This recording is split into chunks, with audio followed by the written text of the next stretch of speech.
Assalamualaikum warahmatullahi wabarakatuh. Anak-anak sekalian, marilah kita ikuti pembelajaran lewat daring ini dengan penuh semangat.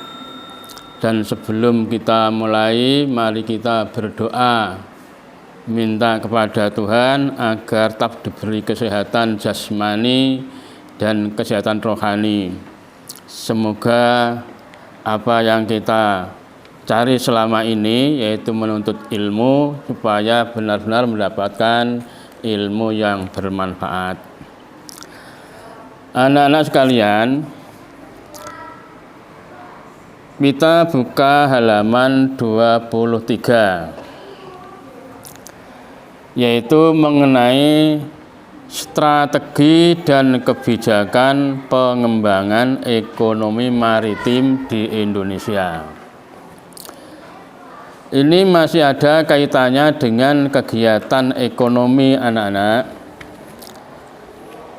Dalam materi yang sudah saya sampaikan, bahwa kegiatan ekonomi itu meliputi 3 bidang, yaitu kegiatan produksi, kegiatan konsumsi, dan kegiatan distribusi. Kegiatan produksi adalah kegiatan untuk menghasilkan barang atau jasa.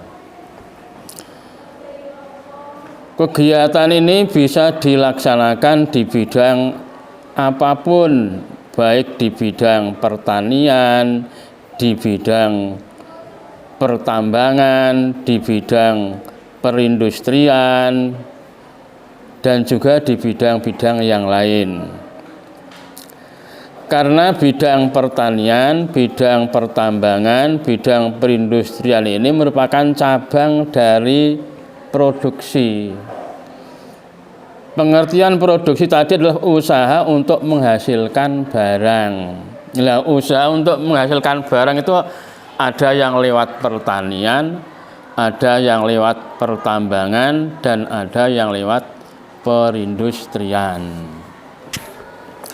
Pada materi yang lalu sudah kita pelajari bersama-sama bahwa upaya untuk meningkatkan hasil produksi pertanian bisa ditempuh melalui intensifikasi pertanian, yaitu meningkatkan hasil produksi pertanian dengan menjalankan panca usaha tani tanpa menambah luas areal pertanian.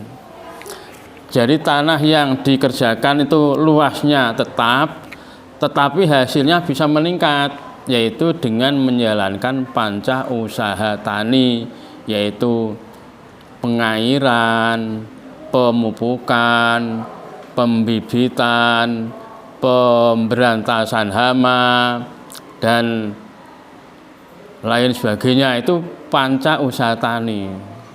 P5 ya, pengairannya diatur dengan baik supaya dapat mengambil air dan dapat membuang air. Ibaratnya kamu makan tuh kalau tidak bisa keluar, tidak bisa mengeluarkan sisa-sisa makanan itu, ya mungkin perutmu akan sakit. Begitu juga tanah itu kalau dapat mengambil air kok tidak bisa membuang air, maka tanahnya kesuburannya semakin berkurang, tanahnya penyakitan. Maka perlu diadakan pembangunan di bidang irigasi atau pengairan. Apabila kekurangan air dapat mengambil, apabila kelebihan air dapat membuang, itu tanahnya akan terjaga kesuburannya. Ada yang melalui ekstensifikasi untuk meningkatkan hasil pertanian dapat ditempuh dengan jalan menambah areal tanah. Misalnya tanahnya 1 hektar dapat menghasilkan padi 7 ton misalnya. Bagaimana supaya bisa mendapatkan hasil sampai 8 ton? Ya tanahnya ditambah. Itu namanya ekstensifikasi. Tapi cara ini bisa tidak dijalankan di Pulau Jawa karena Pulau Jawa sudah padat penduduknya, tanahnya sudah sempit. Kalau di luar Jawa masih bisa, yaitu dengan cara membuka hutan untuk dijadikan areal pertanian itu ekstensifikasi.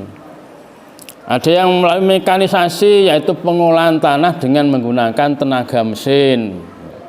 Kalau dulu para petani menggunakan tenaganya sendiri, tenaga hewan. Sekarang sudah mengenal teknologi yang maju pertanian dengan menggunakan tenaga mesin. Itu mekanisasi pertanian. Ada lagi yang dengan cara rehabilitasi pertanian, yaitu mengganti bibit yang lama diganti dengan bibit yang baru. Bibit yang lama itu kalau sudah ditanam sampai berulang kali, penghasilannya atau hasilnya akan menurun, maka perlu diganti dengan bibit yang baru. Itu namanya rehabilitasi. Ada lagi yang dengan cara diversifikasi pertanian.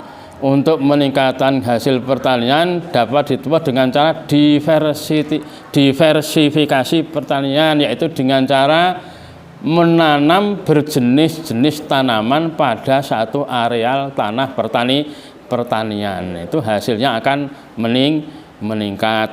Itu upaya untuk meningkatkan hasil produksi pertanian. Nah, sekarang mengenai strategi dan kebijakan pengembangan ekonomi maritim di Indonesia. Berikut ini strategi dan kebijakan pembangunan ekonomi maritim yang dikembangkan di Indonesia. Yang pertama adalah melalui diversifikasi sumber daya pertambangan. Pertambangan sebagai salah satu sektor andalan dalam pembangunan kelautan mempunyai potensi yang cukup besar. Potensi tersebut masih memerlukan tindak lanjut melalui eksplorasi agar didapatkan cadangan baru.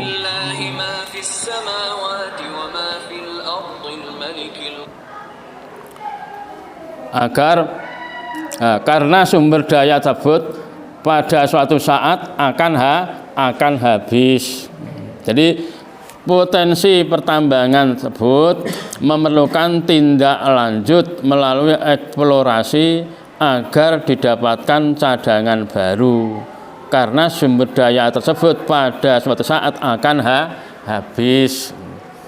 Demikian anak-anak pelajaran IPS untuk yang keempat kalinya ini, supaya dipelajari lagi dan nanti supaya anak-anak mengerjakan soal-soal berikut ini. Sekian, terima kasih. Assalamualaikum warahmatullahi wabarakatuh.